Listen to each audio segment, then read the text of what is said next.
Welcome to the Australian Calabrese Cultural Association program, Sono Calabrese, which is a program in which we have conversations with people from our community who tell us a little bit about their lives here in Australia and perhaps even in Italy, and to demonstrate the contribution that's been made by Calabrese collectively and obviously the individuals who agree to join our conversation. We're sitting today in the grounds of the Mildura Arts Centre, which I have to say is very impressive. I've walked through it, and I've got to say I was surprised because I didn't think that it was be as good as it actually is. And with us we have Mr. Mario, and your surname? Zema. Emma, and his daughter Antonette. Yeah. And Antonette, you actually run the art centre here, do you not? Yeah, I am. I'm the manager. Okay, and how long have you been working here? I've been back here 10 years, but all up it's nearly 25 years being connected to the art centre. And Bruno, how long have you been? Mario, sorry. Bruno is your... Is that brother-in-law? Your brother-in-law. Yeah. I apologise. Mario, how long have you been in Mildura? 52 years. Right. In Australia, 60 years. 60 years in Australia. And where were you born? Calabria. What town? Armo. Small town. Very small town. There's a lot of small towns in Calabria. It's only about 50 houses. Yeah, and that's in the province of Reggio? Yeah, just outside the airport, just 7 kilometres from the Reggio. And how old were you when you migrated? 20. 20. So, and you came out on your own? Your parents? Yeah, I came. No, my family's still back in Italy. Yeah. I have one brother here. And so I follow him. Any other siblings in Italy? Yeah, I still go there. 2 brothers and 3 sisters. Right. Back in Italy. And what made you migrate to Australia? It's just to see something new. My brother was here. So I come here because I was ready to go to the army there in the national service. Yeah. And then I said, no, not really want. I done 3 days of service in Messina. Right. And that was enough. More than enough. Everything I tell you, gotta say yes, no left to say no. And then I have all my paper. Everything was ready to come here. So 7 days before I went to the army, I have everything the books, so I come here. And when did your brother migrate to Australia? He came here a few years before me. Right. And why did he come out here? His father's girlfriend. And he was a girlfriend? Another girl from the same town. Right. Whose father was here, so father come here and then he bring the family here. And my brother was engaged there, and he follow here. Okay. And did he live in Mildura? No, he lives in South Australia. Okay. And what was he involved in? He's dead agriculture? now. Yeah, but did he? No, he was in the wine business. Wine business. Making wine or growing? Making wine. Growing and making. Growing and making. But he was painter by trade, which when I come from Italy, I lived with him for about 6 years, 7 years. Yeah. He used to be painter then. And what did you do when you came here? I paint all of my life here. So you're a painter, a house painter? I worked 6 years for him, and then I come here when I meet my missus. Yeah. And then I worked 2 years for the boss, Australian boss, because I could speak much English with them. Yeah. Then worked 2 years for the Australian boss. I have to pick up a fair bit English. Yeah. So what year did you arrive in Australia? Well, yeah, 64. 64. In June and 64. When you arrived, what did you think about? When I arrived, I lived in Melbourne. It looks pretty clean and pretty nice and big. And then from there I went straight to Penola. That's where my brother was living. What, by train or? No, by the car. He came and picked me up. He came and picked you up. Yeah. And what did you think of the housing? It looks all right. It looks all right. You'd seen weatherboard houses before? Well, I was a bit in the building business in Italy, so I was a bit about building and things like that. Yeah. And you stayed in Adelaide, you said, for 6 years? In Penola. Penola. Which is southeast South Australia. South Australia. 6 years there. Adelaide is South Australia. Yes, that's right. Yeah. It's a bit like Calabrese. So a lot of small towns there too, isn't there? Yeah, Fenol is small town. Didn't grow up much. Was it much bigger than the town you lived? Oh yeah, a lot bigger, a lot of difference. Yeah. A lot of difference. And how did you cope? I was alright because I lived with my brother, worked with him, so it didn't make much difference. But you didn't speak English? Nah, nothing. I didn't speak English for a long time. And you worked for others. Were there non-Italians working when you were working? No. I just used to work for my brother. Right. So we used to, me, him, and another fella, 3 fellas. Yeah. And how did the locals, the Australians? The local was alright because see, my brother was there long before me, so he knew everybody and everybody, and used to be his own customer. Yeah. And how did you meet your wife? Well, we come here, family from Millicent. We used to live in Millicent. Yeah. This used to, friend of mine, they bought a block in Redcliffs, fruit block. And then they make a friend here every year, they pick a time and they used to come. They bought a block in Redcliffs, and then the wife would go see. The daughter said, too much dust, too much red dust here, so they decided to back to Millicent. Right. But they make a lot of friends here, so every year they used to come 2-3 weeks speaking home and give me in. Yeah. And then 1 year, because another 2 fellas, my son made, said if I want to come with them too for 3 weeks in the holidays. And that was your lucky day. And that's when I met my wife. And then come here to start the weeks, and then I went, and then 6 months after, shipped here full time. And I've been here since. And how was the marriage arranged? No, we went there for visit with the family, the Gusta family, where we stay with the family. They used to be friendly with them. So one time when I had to visit them, we saw, and that's how it happened. Yeah. And what, did you ask the parents or did you ask your wife? No, I asked that fella where we lived to ask. So you had To ask the father-in-law. another person intervene and ask? I asked that fella there, and then What did you ask him to say? Because I look for me to get married. You'd like to get married? They like to get married. Yeah. And they say, you have to be serious at these things up here. And that's why I've been asking for that all. But had you spoken to your future wife about the fact that you would like to marry her or not? Not really. Not really. And so he went. Because I only saw that night today. Because a couple of days after we supposed to be back to Penal. So love at first sight. You saw her. More or less something You decided, like that. and you asked the fellow to act on your behalf. Because I didn't know anybody else here. And nobody knows me there. And what did her parents say? Well, they want to know, did he here, did they, where come from, where So you would have had the visit at home where the entire family looked you over and... No, not at that time, not that night. No. When? Just when I shipped up here, just before I shot, 6 months, that's when I meet all the family and everybody. And how was that meeting? Were you asked a lot of questions? No, many questions. They ask a little bit. Tell the truth. Because you see, no one really...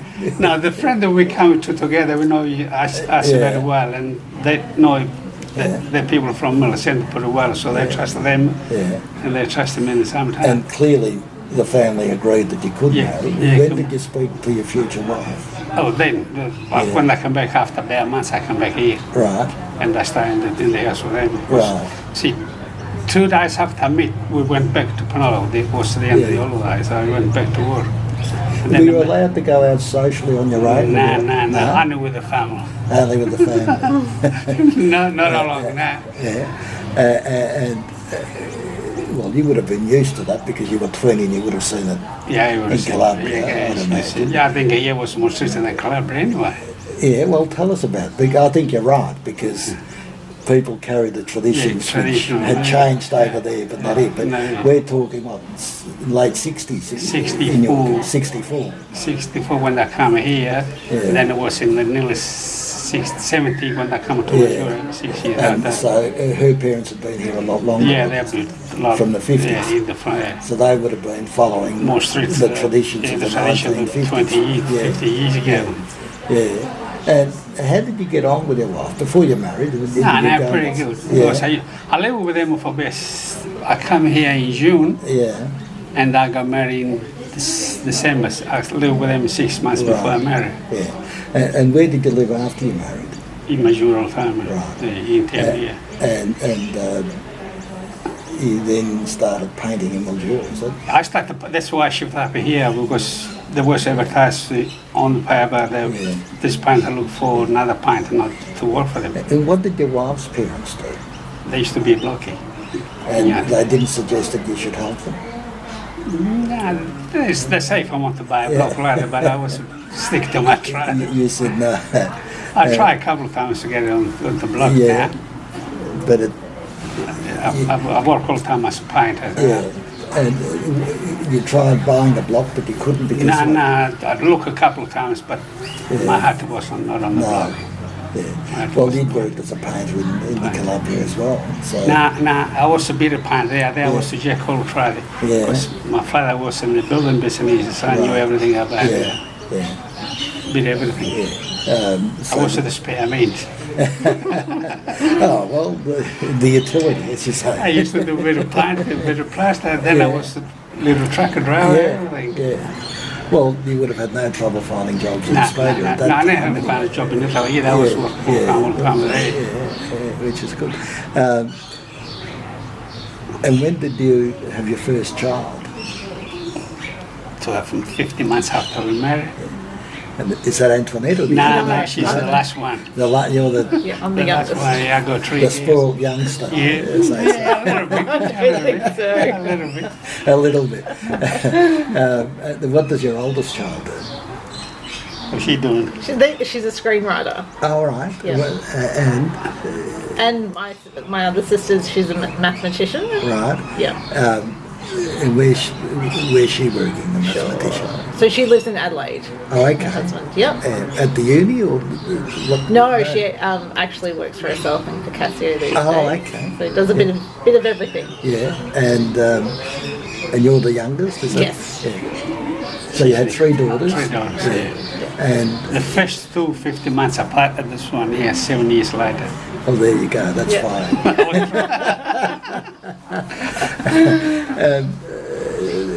And tell us a bit about your childhood. In terms of socialising, was it mainly with the extended family or? Oh, well, certainly we've got a large extended family on my mum's side. But no, there was friends and school friends and things like that as well. So yeah, certainly by the time I came along, 80s, it was a very different experience too. And you got an education, because a lot of people say that one of the issues was that women in the Calabrese community weren't encouraged to study.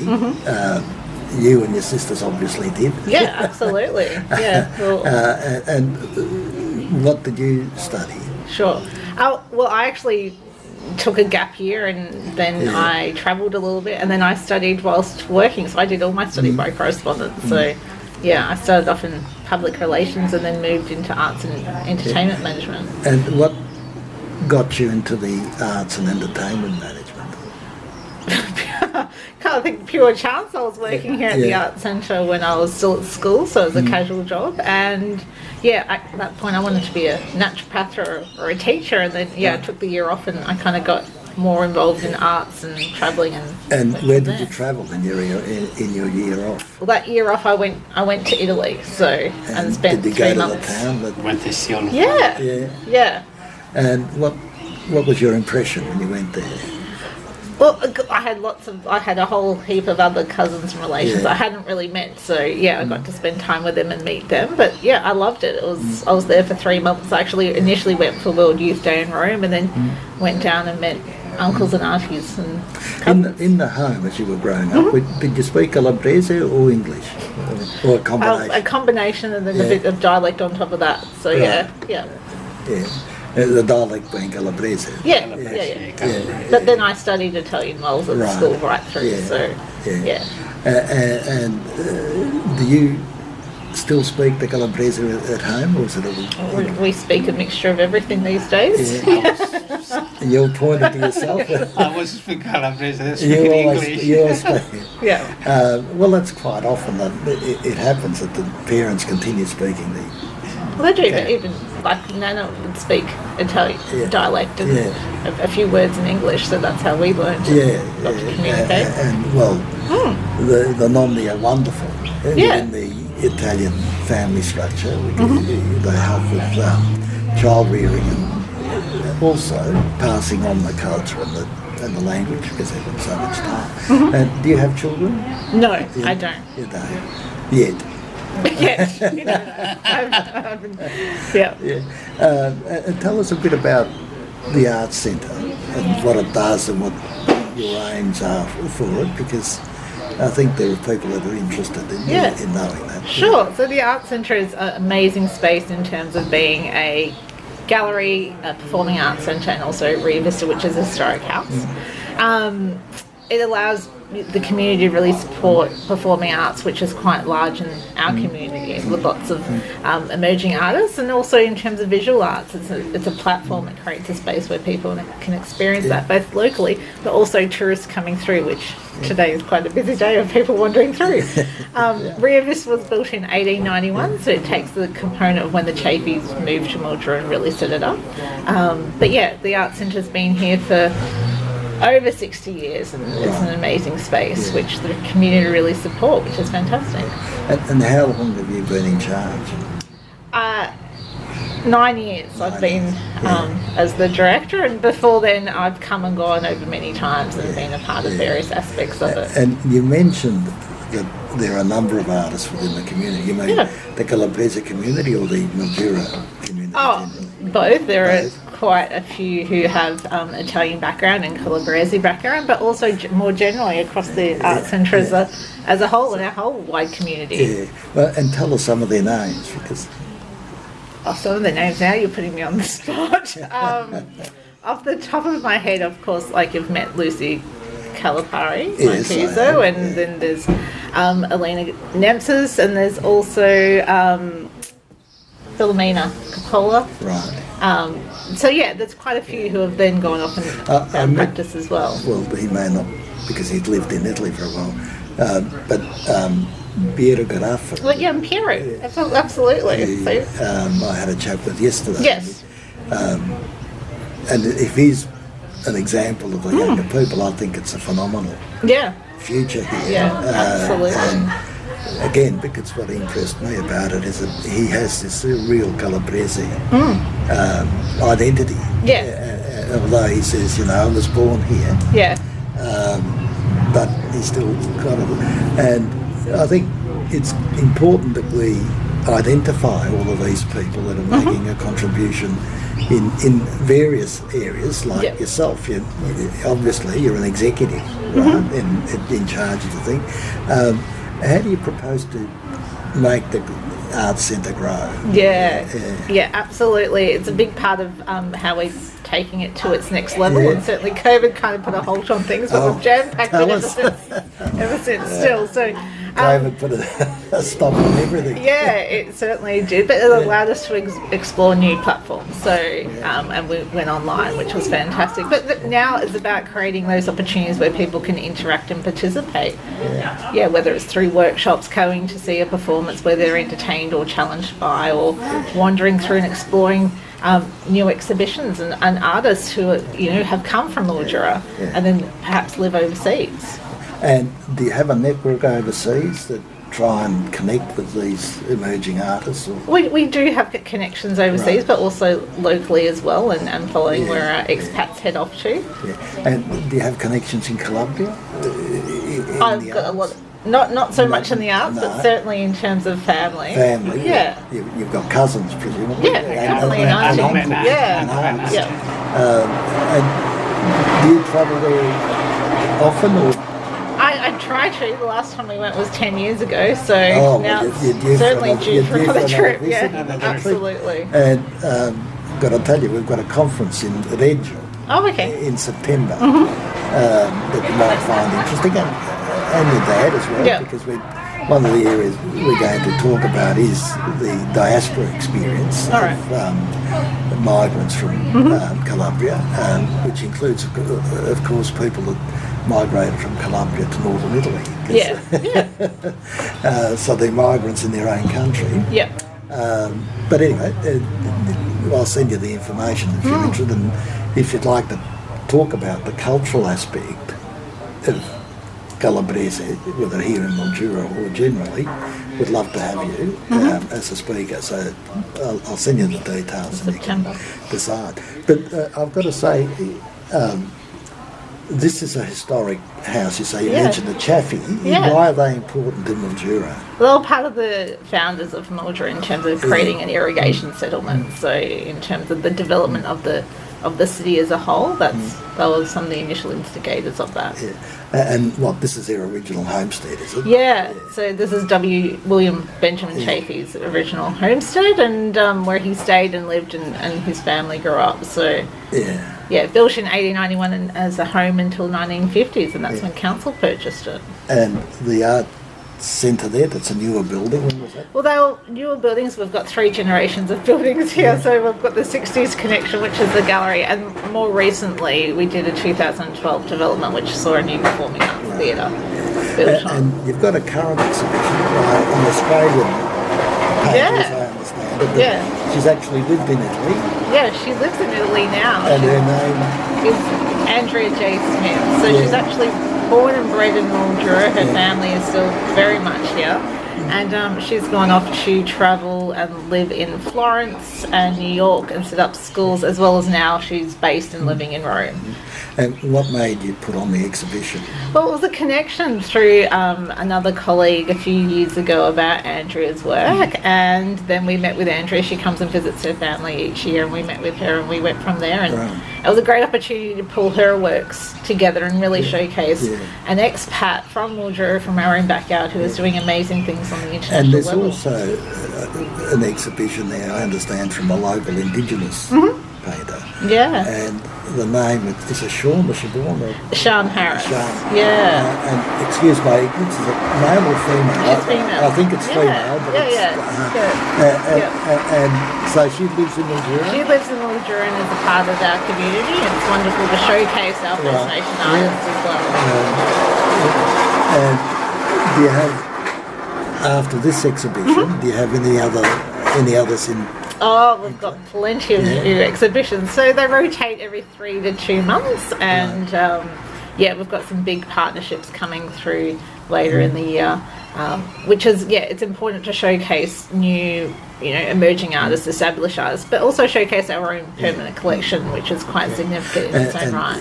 You're the director of the art centre. The curator is Lucy. Lucy is our curator and our gallery programs officer.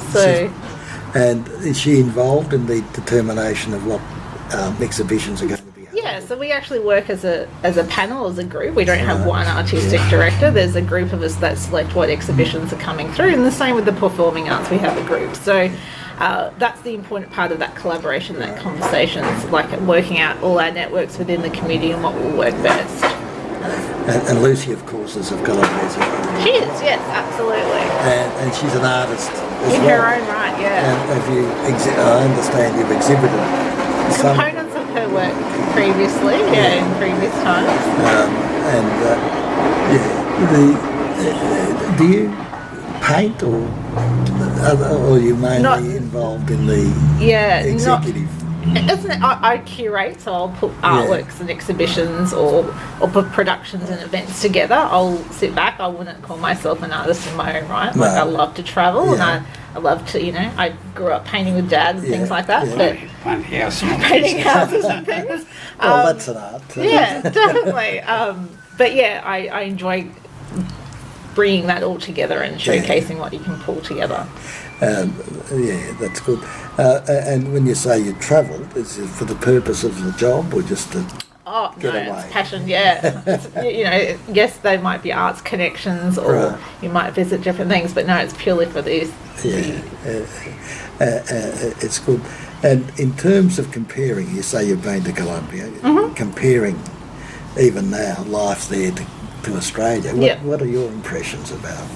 Oh, I think there's very difference definitely there, but the opportunity, what I like to do when I go there. Last time I stayed there for 2 or 3 months, but I'm quite happy to escape the internet and the connections of it. The fact that I have to walk down the road for my phone to work and things like that. But there's still opportunities there. Obviously work-wise, it's probably a little bit more difficult, but there's certainly opportunities there. And in terms of it felt comfortable for me when I was there. Well, that's one of the aspects I was interested in, because when I had a chat with Michael, I asked him, did you ever go back to Colombia? And he said, yes, I went back in 1986. Yeah. And I said, how did you feel? And his response was, he said, I just felt at home. Yeah, absolutely. Was that your... Yeah, that was what I felt when I went for the first time. The first few times I went by myself, like Dad, and again the last time. So, yeah, very much at home. But that's interesting, isn't it? Because essentially you were born and raised in Australia. Yeah. And yet you go there and suddenly you feel at home. Yeah. Why did you feel at home? Oh, I suppose it was the atmosphere, the cultural life, the family life, the food.